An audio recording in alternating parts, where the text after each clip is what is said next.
Family, good morning. It is Kyle Henderson of Bama Football on YouTube. I appreciate y'all being here. Thank you so much for joining me today on Thursday's show.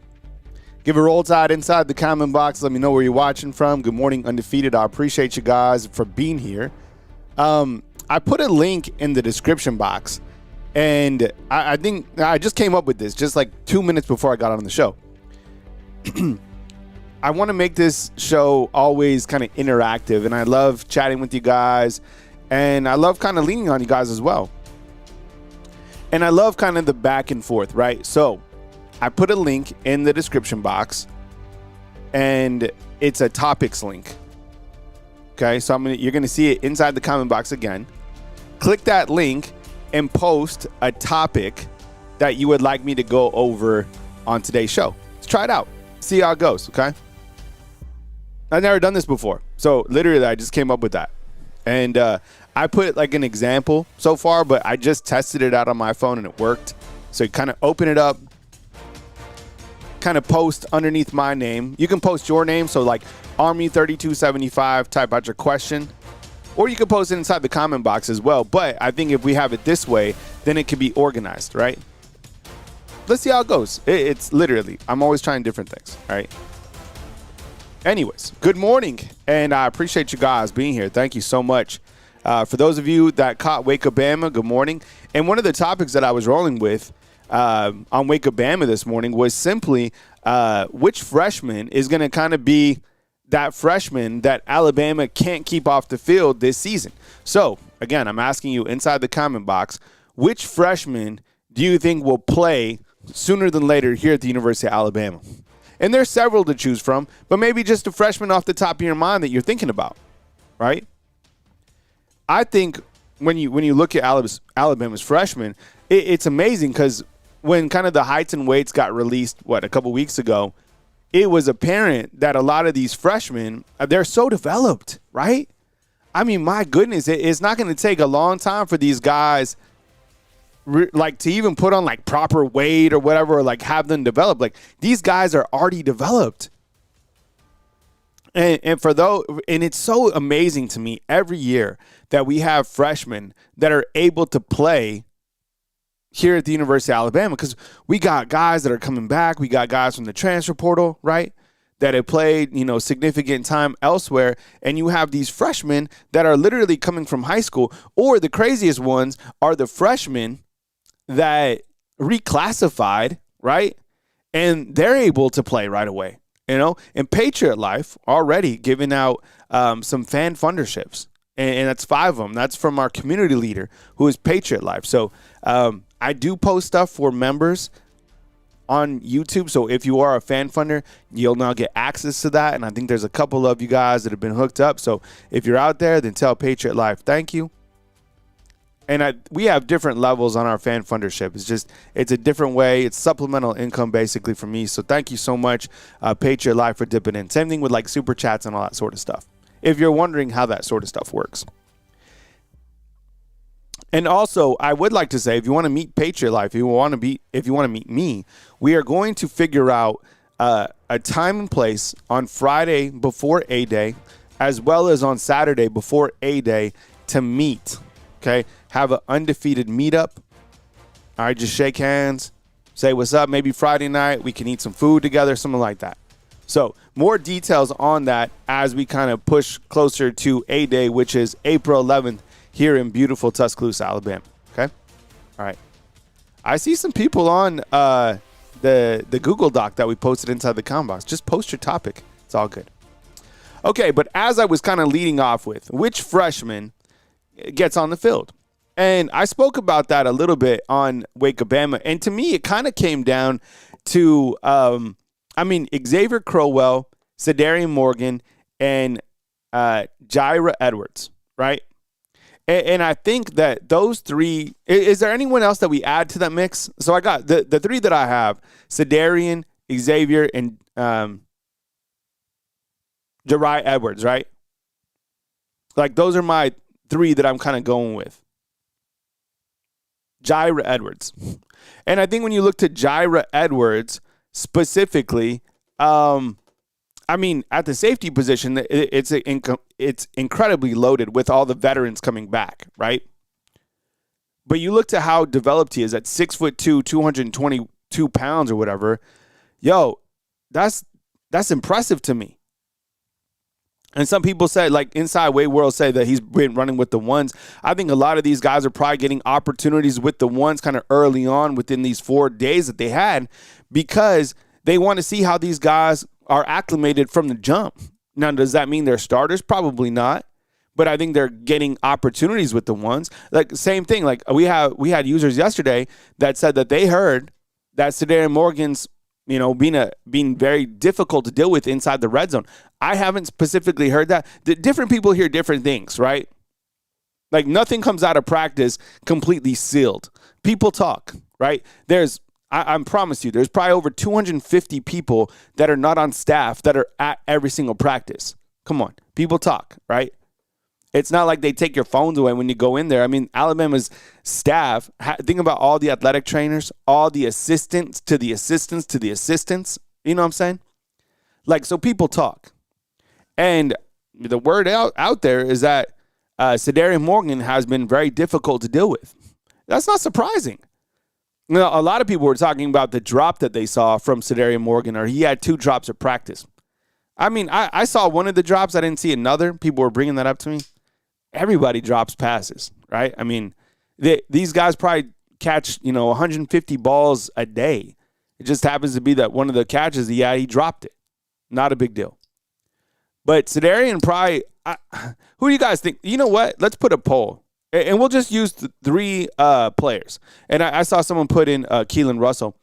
Keelan Russell is a freshman. He's a redshirt freshman. So we'll distinguish this by saying true freshman. How about that? Okay, so which true freshman gets on the field first? Or let's say, which true freshman plays the most? Okay, let's put it that way. Which true freshman plays the most this season? I was going to put it through the first 5 games, but we'll go Morgan, we'll go Crowell, and we'll go Jaira Edwards. All right? So I'll put it inside the comment box. And before I move on to the other freshmen that I'd like to discuss outside of Morgan, I don't think that there's a receiver that has made a definitive jump within that 4th to 5 kind of wide receiver, right? Like I know we got Ryan Coleman-Williams. I know we got Lottie. Maybe Rico Scott, maybe Noah Rogers right there. But I think Sedarian Morgan could really make a jump there. And I'm not sleeping on any wide receiver in the room. That includes Derek Meadows. I'm just saying that there's room to get on the field here. And maybe it is Derek Meadows, who, by the way, is a second-year player. But I go back to Sedarian Morgan's tape, and my goodness, at the high school level, he was unbelievable. He looked ready to play last year. I kind of feel if he would have been on the field last year here at Alabama, he would have played. And I know that sounds kind of crazy to say, but maybe that was true. We'll find out this year. But look, Ryan Grubb already said that Sedarian Morgan will get on the field this year. And he said the same thing for Crowell, too. Right now, inside the comment box, 68%, wow, a large majority feel that Sedarian Morgan is going to play the most snaps this season. And this totally makes sense to me because I think you can get on the field at the wide receiver position a little bit quicker than these other 2 positions that we're going to discuss. Right? And the next guy that we should speak about is Xavier Crowell at the running back position. What's your confidence level, like high, medium, low, that Xavier Crowell really plays this year? And let's define like really plays. Do you think that, okay, let's say this. Do you think that Xavier Crowell has more or less than 300 yards this year? And if you're out there, you're like, what? 300 yards? I'm going to just kind of show you what Alabama did last year or give you the stats on air. Because you're like, yeah, he definitely go for over 300 yards. Really? I mean, you really got to look at what Alabama's running back room did last year. And I know we all anticipate more production from the running game, but more or less 300 yards for Xavier Crowell. And just to read out the stats from last year, it goes like this. Jam Miller had 500 yards. Daniel Hill had 284 yards last year. Didn't even get 300 yards. Kevin Riley had 224 yards. And A.K. Deere had 140 yards. Wild, right? So I think sometimes you even look back like who we have coming back now, and you're like, yo, Daniel Hill, he kind of ran for like 600 yards. No, he didn't. He didn't even run for 300. And the year prior, in 2024, just to give you another reference point, Jam ran for 600. Justice Haynes ran for 450. And then after that, it was a big drop. Richard Young, 146. Daniel Hill, 61, right? We'll go one more year. And I'm asking you, more or less, 300 yards for Xavier Crowell. This is 2023 that I'm reading off. Jace McClellan, 890. Roydell Williams, 560. Yo, I forgot about Roydell Williams. 560. And then Jam Miller, 201. So, I don't know. It kind of seems like, looking at the stats right here, I might go under on Xavier Crowell hitting that 300-yard mark. That's a lot for a number 3 running back to get. And you're like, is he really number 2, really number 3? I don't know.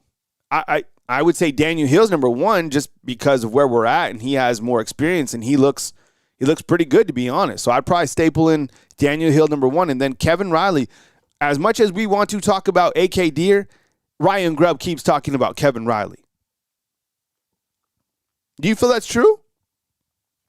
And I think they're going to get A.K. Deere opportunities as well. But I think Kevin Riley seems to be the number 2 running back. And not a lot of people don't like to it's interesting. People don't like to really highlight or discuss Austin Mack, and then same thing for Kevin Riley. From, what's up, man? Good morning to you. I appreciate it. But I ask you this about these freshmen because I do feel that these freshmen are as physically developed and as talented as 3 of, some of the freshmen that played last year. Michael Carroll, Lazier Brooks, London Simmons, a lot of freshmen played last year. And I think when you look to these 3, that we're just talking about 3 right now, these guys are just as physically developed as these guys were last year. So these guys are going to play. I just don't know how much. And we'll talk about Jaira Edwards in just a minute. But let's see who is on the broadcast this morning and say good morning to everybody. We have Patreonic. Good morning, Patreonic.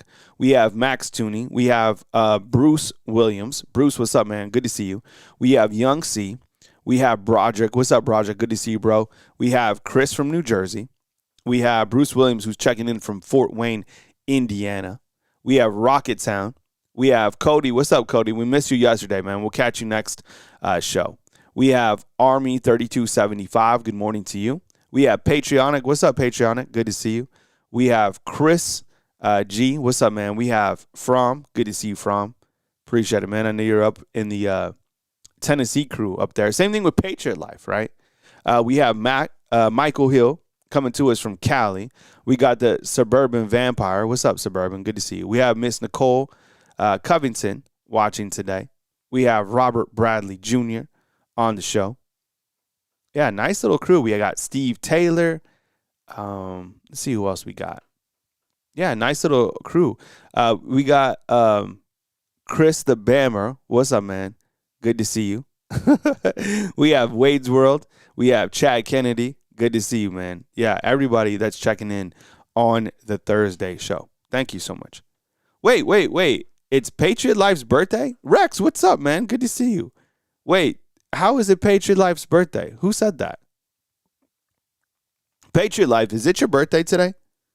Let us know inside the comment box, bro. We'll give you a big birthday shout out. And yeah, if it's, Wesley Gordon, what's up, man? I missed you. Good to see you on the program. All right. It's like Blicky, what's up, man? Good to see you. AJ, good to see you as well, bro. Yep. Wade says 170 days out. You know what? That doesn't seem too long. 170, we can get through that easy. That's really easy. Okay. The next player that I'd like to discuss in terms of freshmen, if you're just joining the program, we're just highlighting some freshmen that, we feel could play, the most this year. And Jaira Edwards is, I guess, the next one. What's your confidence level that he gets on the field in terms of medium to high inside the comment box?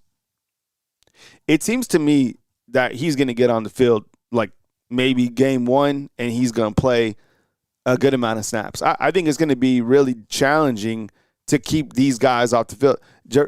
Look, Edwards has the size, the playmaking ability. You got veterans that are over him, but I think there could be kind of that changing of the guard.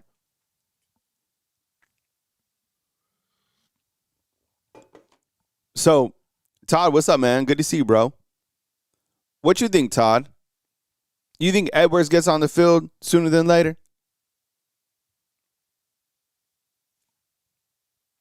It seems like, you got the safeties are so good here. And another guy that we really haven't been discussing is Ivan Taylor, right?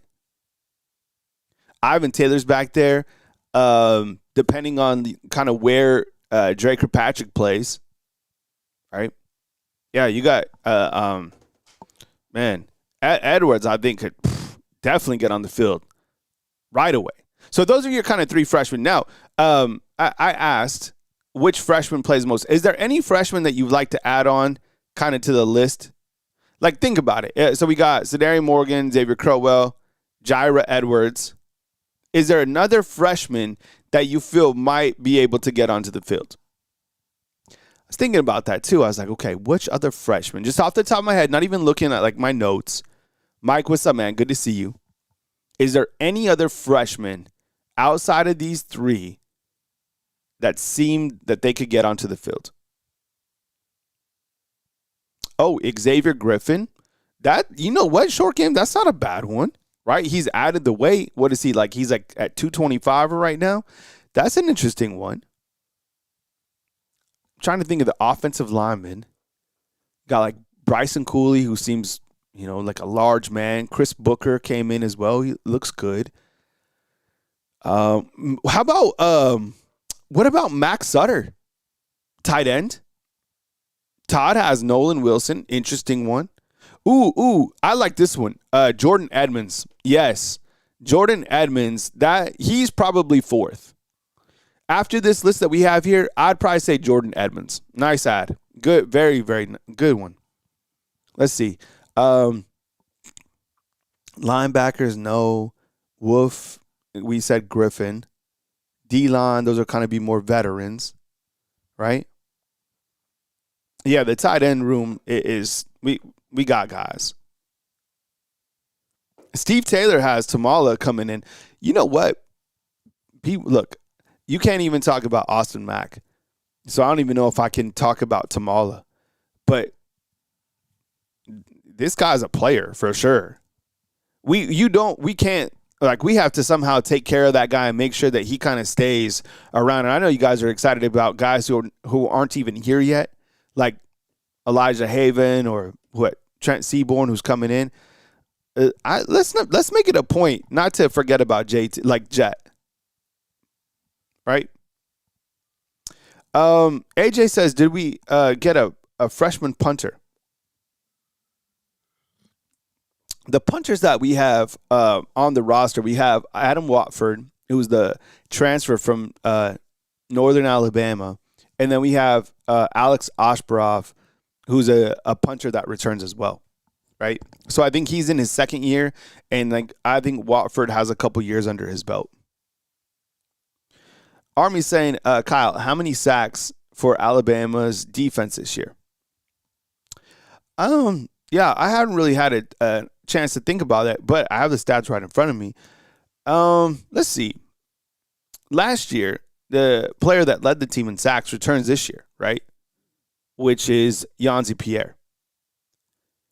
They ended up giving him 8 sacks last year. I thought it was 6.5.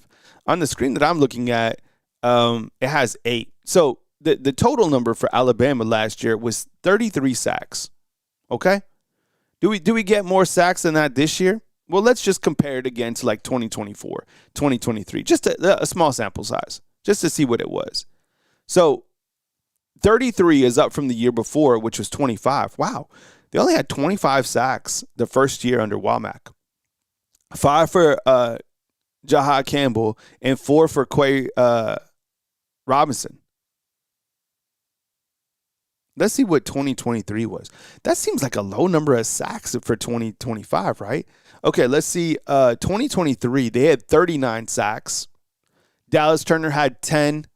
Chris Broswell had 8. Justin Ebogbe had 7. Okay. But let's see 22. I'll just take one more. Because you got me thinking now. I'm like, how many sacks do these guys have? Here's 2022. 2022, we had 38 sacks. Okay, so it's been a while since we've hit that 40 mark, I guess, right?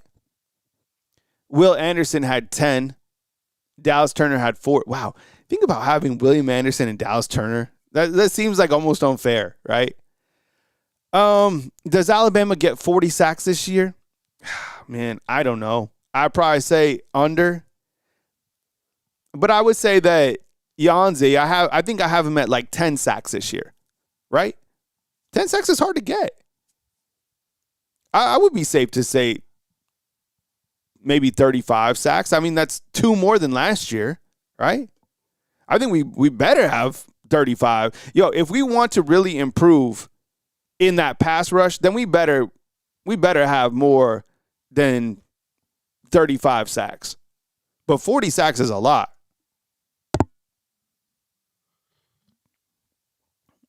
All right. So good question on the sacks. I didn't think about the total number. All right, Steve is up next, and he says this. I guess this is kind of turned into a Q&A, which is cool with me. I'm down to take some questions today. Or just bring up points that you guys have, and we can discuss them together. I don't have all the answers, right? But I do like to discuss all the topics, specifically this one. Okay, Kyle, do you think the offensive line can make a big enough improvement? I mean, you know how I am. I'm an optimist, so I'm always like, yeah, it's going to be much better. I don't know. You have a lot of different elements that we just don't know about. Adrian Klim just got here. He's coached the team for 4 days or for 4 practices. Playing devil's advocate, theoretically, I mean, right now we have 2 second-year players at the tackle position. Jackson Lloyd, Michael Carroll. And again, just playing devil's advocate, Jackson Lloyd looks a lot more athletic than Caden Proctor, but there's a big size difference. Caden Proctor was what? Maybe 365? Jackson Lloyd's like 317. I think people actually like that. I think people want a more athletic tackle on the left side. While people didn't really like Caden Proctor, he's going to be a first-round draft pick. And I think there's some crazy stat that Caden Proctor didn't allow a sack in like X amount of time. So it was kind of weird. He kind of left and people were excited about it, but I thought he did an okay job, maybe even better than okay, right? So you have 2 second-year players at your tackle position. That's a tall task because they don't have an overwhelming amount of experience. They just don't. The guards, we don't know who they're going to be. And I think the thing with the offensive line is we feel that they're going to be better just because they can't be worse than last year. The thing is, they're not going to have as much experience as last year's offensive line group did. They're just not. I mean, what happens if we start a sophomore Nick Brooks? Like, he has limited playing time from last year. What happens if we start, a guard like Ty Haywood at the right guard? He's a second-year player as well. Or what if we start Mal Waldrop? He doesn't have experience. So that doesn't mean, like, lack of experience doesn't mean that you're not going to be good. It's just it's going to take time for those guys to get better. I think Delgado is the only guy with, like, real experience, right? Javen James, too, but Javen James, It seems like he got beat out by Jackson Lloyd already. See, but this could be it. Like Suburban Vampires, like, look, straight up, better coaching is going to be a better offensive line, right? Better ingredients, better pizza, right? And that's true. When you have, and isn't that true? When you have better ingredients, your food is just better. Is that true? J. Cole, what's up, man? J. Cole, have you provided us a spiritual message yet? I haven't seen it. Can you add one, J. Cole? J. Cole's always taking. Like I said, we have a lot of spiritual leaders inside the Combox. I love it. I foster it. I welcome it. So, J. Cole, man, hit us with something. But J. Cole says this: I believe Devin Tompkins is going to pop up. Yeah, I think a lot of people are writing articles about him. Kalen DeBoer spoke highly about him. Kane Womack spoke highly about him. I mean, the guy certainly looks the part, but I think when you're starting to hear Kane Womack discuss his versatility at the Bandit, about sliding over to tackle, it gets you fired up about Alabama's defensive line, or what could be, right? And then we go to that sack margin. You know, we need guys that can get after the quarterback. We need guys that can stop the run. It seems like Devin Tompkins is going to fit that part, right? Chris, going back to the offensive line, says Proctor's grade was like a B. Yeah, I don't think I'd be too far. I'd probably say like B plus for me, but somewhere around there. It definitely wasn't like an A plus, right? I think Cody had something to say. Cody, what's up, bro? Good to see you, man. Kyle, Devin Tompkins. Okay, back on Devin Tompkins. Weight is about 300 pounds. Thoughts on that cause huge with Pierre and Green will be hard to have a run game on the right side. That's what I'm hoping for, man. I'm hoping that Terrence Green is that guy. I haven't really heard a coach highlight him yet. But you have him, Devin Tompkins, right? Guy from Oregon, a guy from USC, and then Yanzi Pierre, who returns. And who's the additional lineman that's playing a lot? Is it London Simmons, a second-year player? Is it Jeremiah Beeman, who comes back from an injury? I think we'll be in a good position, right? And J. Cole comes back with a spiritual message, and he says, keep faith at all times. 100%. Thank you, brother. Yep. Ooh, I like this. He says, walk by faith, not by sight. Good. Thank you, J. Cole. Need that for this back end of March, right? We got to finish out March strong, right? Max Tooney says, Max Tooney likes the center. I think a lot of people do, right?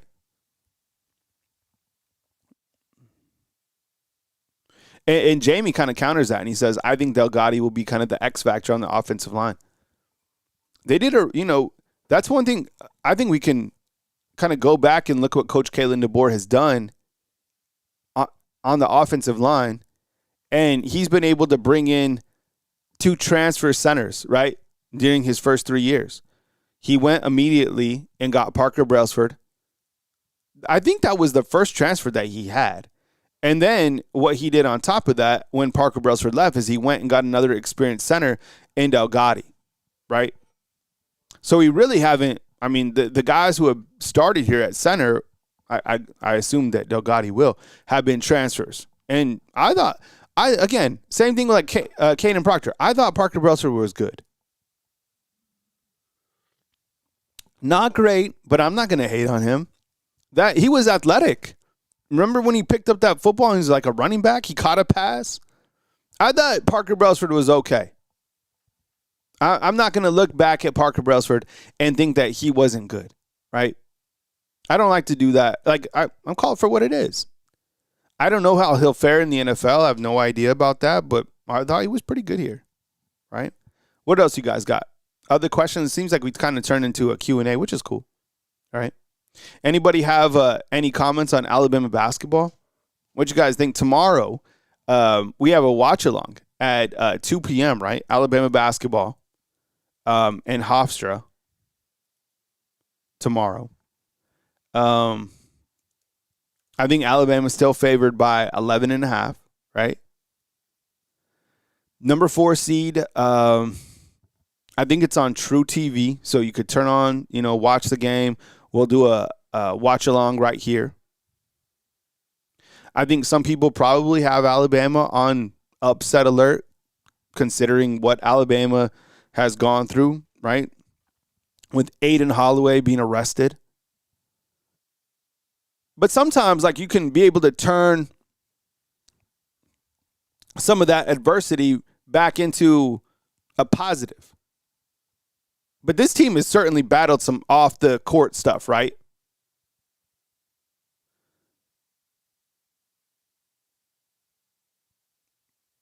Yeah, Patreon, if you want to post something, that's fine. You can go ahead and post it inside the chat, man. Steve Taylor says get the win for sure. Yeah, I don't, I'd be mortified if Alabama's a one and done. I don't think that's going to be the case. I think they'll actually play well tomorrow. This has been kind of a team of two halves. I think I could see the first half maybe being a little bit close, and then I think Alabama kind of pulling away in the second half. Now, depending on where they go from there, I don't know. Does a team like this have enough to beat a team like Michigan? Probably not. That's why I'm just taking them to get to that Sweet 16 margin, if that, right? And there's no way you couldn't be like, yo, losing Aiden Holloway isn't a big deal. Yes, it is. It's a massive deal. It's a massive, massive deal. Yeah. The only thing that helps them, look, I'm gonna phrase this like this: losing Aiden Holloway is massive, but this team has guards. Okay, Rysel steps up. Houston Mallette plays 1,000 miles an hour. Amari Allen, I know he's a forward, but he comes with it. Maybe Jalil Bethia does his thing. Okay, imagine what if it would be a million times worse if Alabama had lost Aiden Sherrill. You imagine that? Oh, they'd be cooked. I'd probably pick Hofstra. Right? Because we've discussed this a million times. No Sherrill. Team is mid. Who are you going to put back there? Williamson barely plays. He barely gets minutes. And then after him, who you have?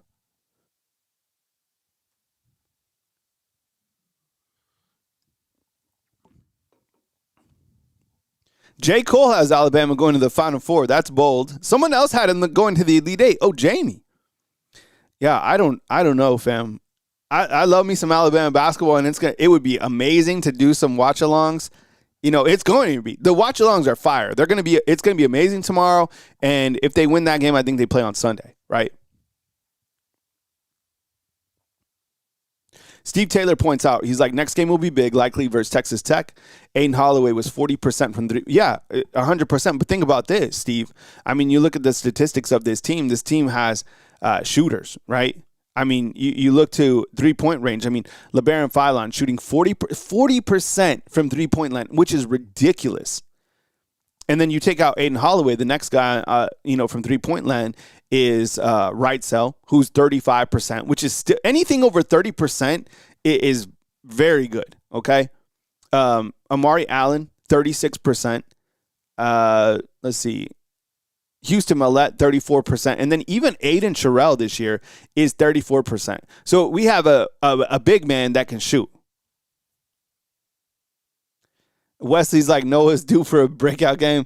You know what? He scored. We saw in the stat sheet, he scored 10, 11 points before 2026. Chris G says, we may beat Hofstra, but that would be the end of the road. Yeah, look, Texas Tech, it's going to be tough. I guess the only other thing, too, that Alabama has really going for them, right? Howdy May, what's up, bro? Good to see you. Is the fact that this team has played a gauntlet of a schedule. Okay, how about this? Alabama has played such a ridiculous schedule, and they've gone through off-the-court drama, major headlines. You're talking this Alabama basketball. No other program in the nation has gone through the type of off-the-court headlines than Alabama. The Charles Bediako story, yes or no? Yes or no? Was the Charles Bediako story national? Was it national headlines? 1,000,000%. It was on Yahoo. I saw it on the New York Post. I saw it on The Athletic. I saw it on On3. I saw it anywhere you get your news. Right? Every single news station had Bediako. That it was a crazy deal. And then Aiden Holloway, the same thing. That was national news. And each of those items is a negative reflection for the brand of Alabama, right? I think for Nate Oates as well. And Alabama, after kind of the Bediako stuff, they weathered the storm. Maybe they can do that with the Holloway stuff. I don't know. But they have gone through off the court stuff. I mean, you can't pretend that they haven't, right? Christian's asking, anyone watch that Miami of Ohio game yesterday? I didn't. But this is March Madness, so like any game is going to be crazy, right? And tomorrow, as you know, Alabama plays. I think it's at 2, right? And we got a ton of games taking place today. So kicking off at 11:15 a.m., you got TCU number 9 taking on number 8 Ohio State. You have Troy taking on Nebraska early in the morning. You have South Florida, a team that Alabama played, taking on Louisville. That's 11-6. You have High Point taking on Wisconsin. That's today as well. You have Duke playing at 1:50 against Siena, right? You have Vanderbilt in action as well. They're taking on McNeese. You have Michigan State taking on North Dakota State. I mean, you got all your action today, right? And then tomorrow, Alabama basketball will play. Georgia plays today against St. Louis at 8:45 tonight. And then Michigan, also on that side of Alabama, plays at 6:10 tonight against Howard, right? So that's kind of where we're at from March Madness. Let's see what Andy has to say.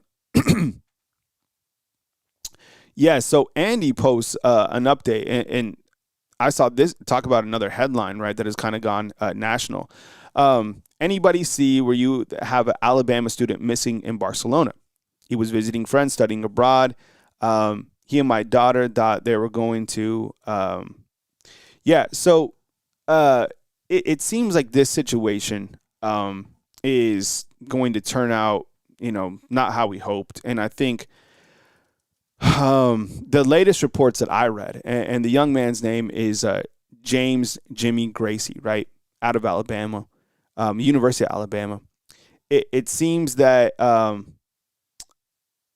they found his phone, right? This is going off like the same news that I've seen. Seems like they found his phone when they arrested someone else. And the latest update that I saw is that they found his wallet kind of floating at sea. So, thoughts and prayers clearly to that family. Again, I'm not officially like reporting on this sort of stuff and news changes. So hopefully he's able to come home to his family. It seems like, I can't even imagine, right? We all have kids in here.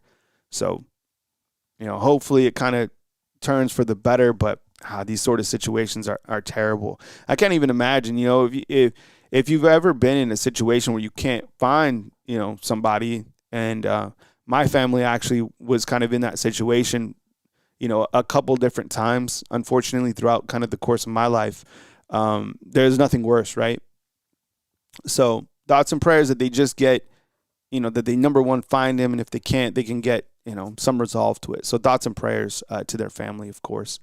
Let's see. Army says, Kyle, question, what's the next episode of Cooking with Kyle? It was interesting, like that, because I'm always cooking.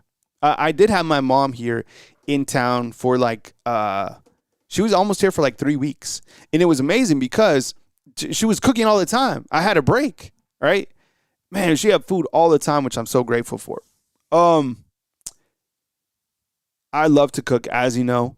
And I haven't really been cooking anything fancy, and I don't cook anything fancy. I kind of just cook things that are easy for, me to eat or the kids to eat.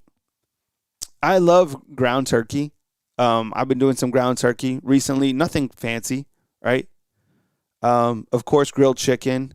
Every once in a while, I'll throw a filet on, but, the rising cost of meat prices, it's not like I'm getting a filet every day, That's kind of a once in a while deal. But I love me a filet. And the way that I like my filets is with heavy pepper.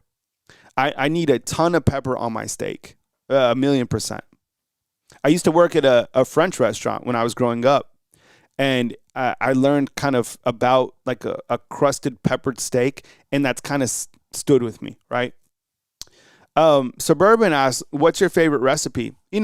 During this point of time, like the springtime and the summertime, I really love me some, and I know this isn't like an Alabama deal. But like, I love ceviche. So I love like a fish ceviche. So you can get like, I forget what fish we used last summer when I did a recipe show. But it's basically like the citrus is going to cook the fish, right? And you put in like your onions, your cilantro, your tomatoes, and it's going to be like the most incredible thing. You can have it with like chips. Over here, though, one thing that is now in season, and I know you guys love it as well. How many of you like crawfish?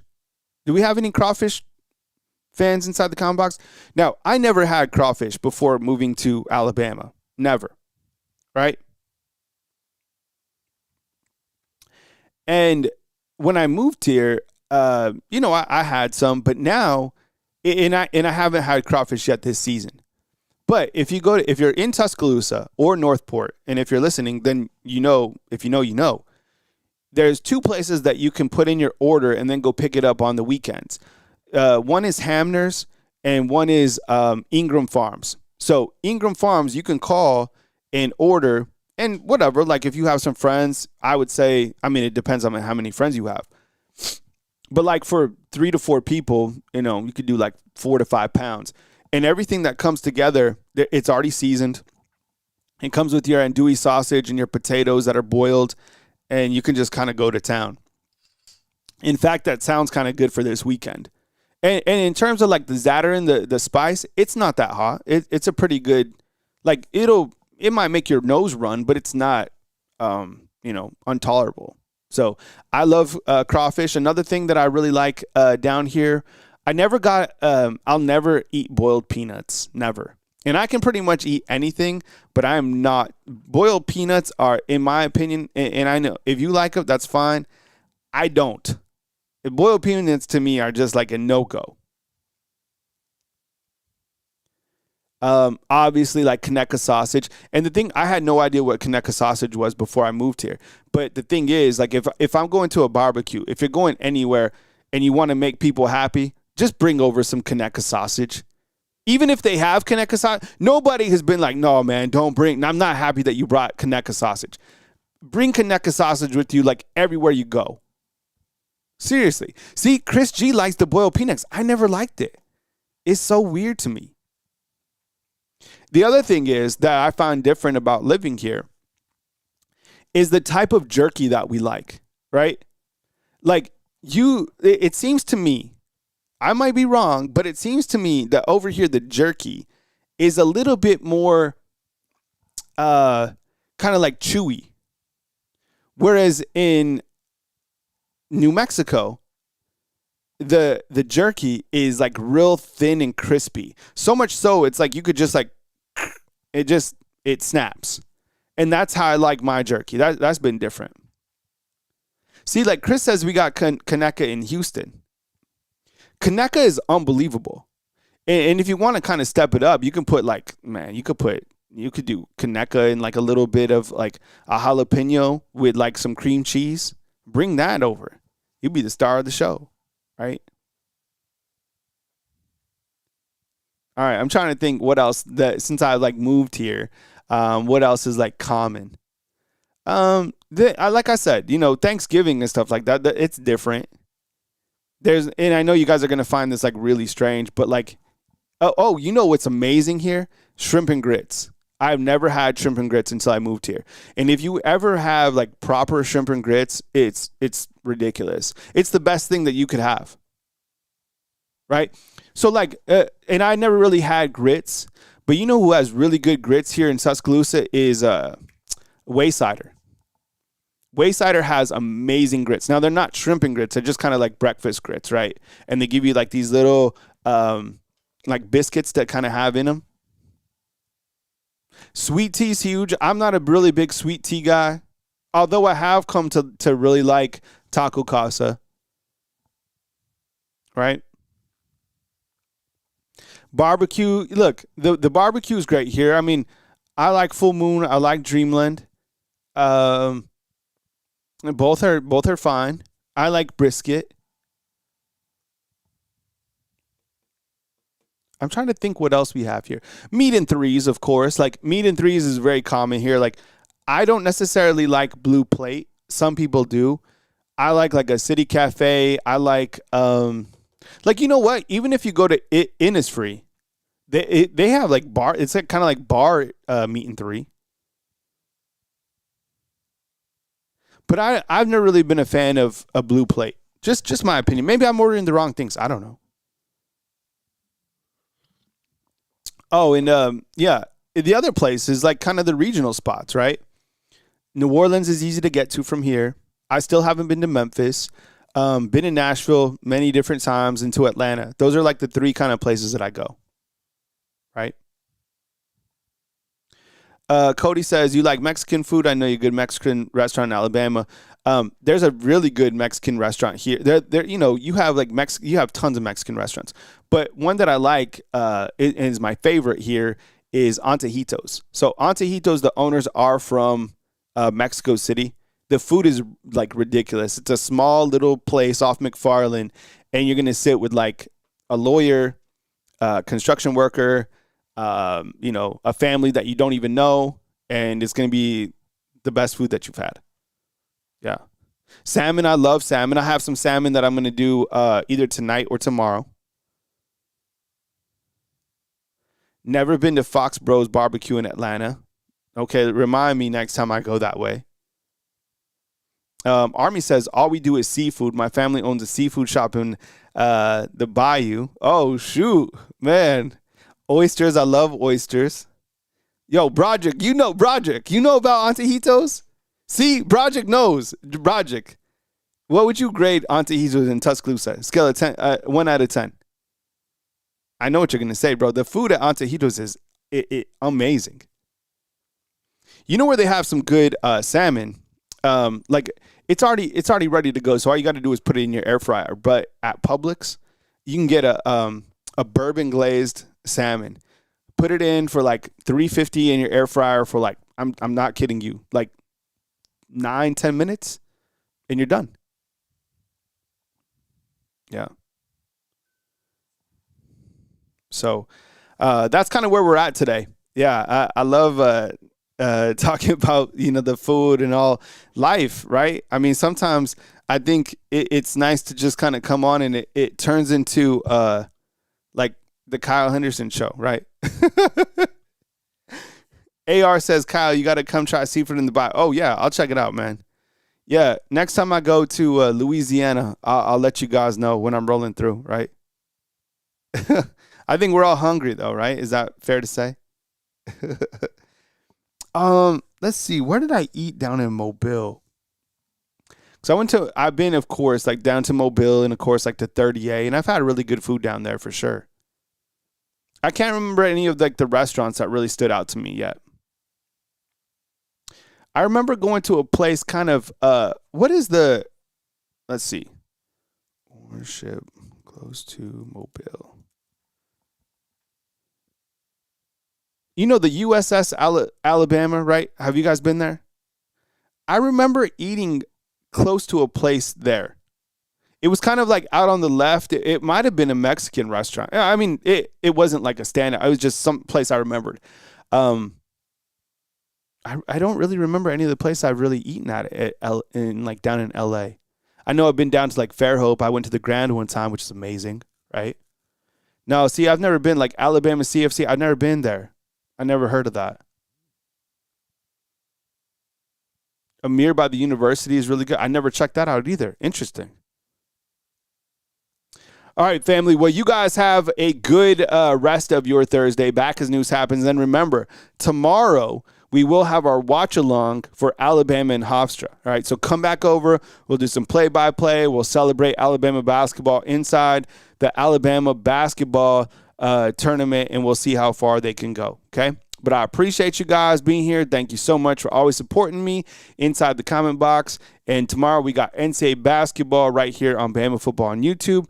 I love you guys. I appreciate you guys. Thank you very much for being here. And I'll catch you guys on the next live, the next video